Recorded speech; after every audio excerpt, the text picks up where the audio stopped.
And here for the question number 1, I have installed the HTTPD for Apache server setup, and then I run sudo systemctl started. I enabled it, and then I create HTML page, and inside the HTML page I have written welcome to home page, and there are some text brief introduction, the course we are taking and the books we like.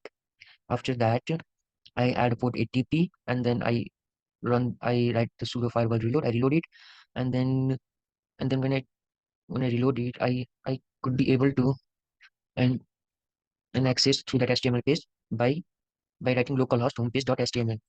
So this gives HTML page, and after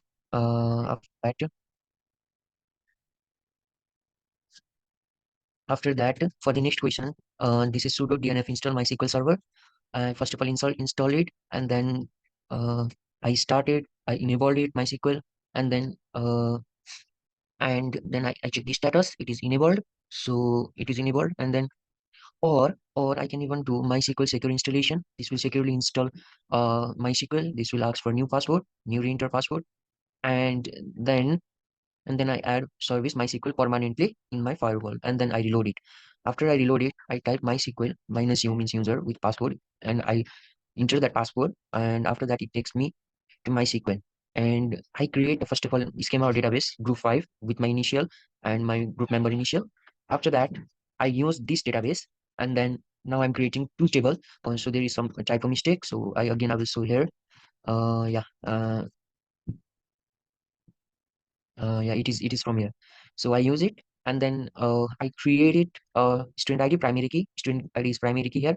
So student name, age, student gender, and then there is another table which is course table, and there is course ID is primary key, and here student ID is foreign key. And where it is come from? It's come from student table, and what is that table? Student ID. And after that, I insert the some data. So here you can see I first of all enter the data in student, two values. One is for my and one is for my group member. And after that, I write, I insert into the course table. Here it is for the course table, course ID, and then for both. And I exit from the MySQL. So according to the question, now I have to go through terminal. Yes, now here is the terminal, and here is the terminal. So I uh, logged in. First of all, I use SSH.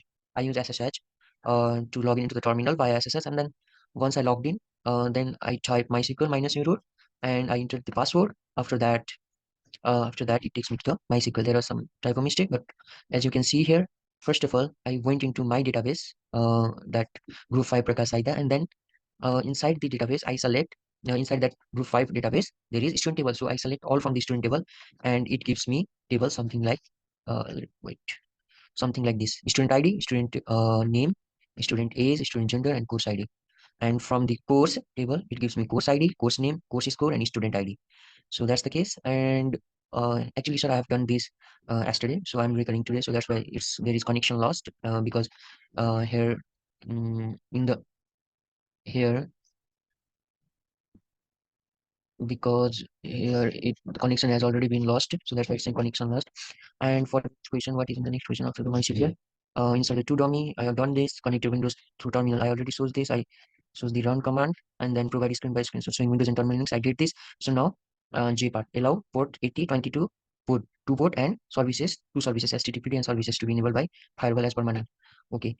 Here currently there are I checked what are the list of services they are running currently. They are running MySQL, Samba client also. I don't know how it comes, maybe by default.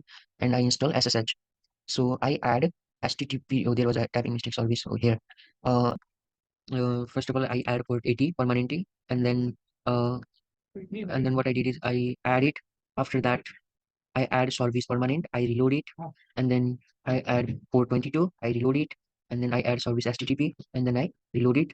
And when I see the list all services, I see that these services are running, and these are the ports that are running currently. So I remove this Samba client, I load it, I remove MySQL, I remove load it, and then I remove this port and UDP. After that, I reload it, I remove the port this, and I reload it. Now when I list all, now it shows me that again still these services are running. So I again remove it, I remove the MDNS, I reload it, And now when I run this reinstall command, finally, there are only two services, HTTP and two port 80 and 22 are running. And these are the things as per the requirements. Allow only port 82 and HTTP SSH. So terminal to virtual machine via open SSH server by using sudo dnf install. Then I started it, I enabled it, and I checked the status as well. Then I added the service SSH permanently, and I reloaded it as well, as you can see. And then to check my IP address, I have used ifconfig. As you can see in the Windows terminal, to verify that I'm already logged in, I've used SSH command, and then it was successfully logged in. Afterwards, for the second one, I've installed the Samba using sudo dnf. I started it and enabled it, and I've checked the status as well. I've added the service Samba permanently, and I've reloaded it. When I tried to use SU root, it wasn't able to connect, and I had to use sudo vi, and it was successfully connected. Then I added the user at Samba user. Then I added the password as well.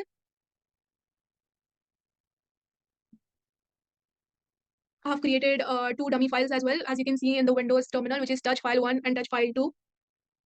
I've put file1.txt, I've put file2.txt also.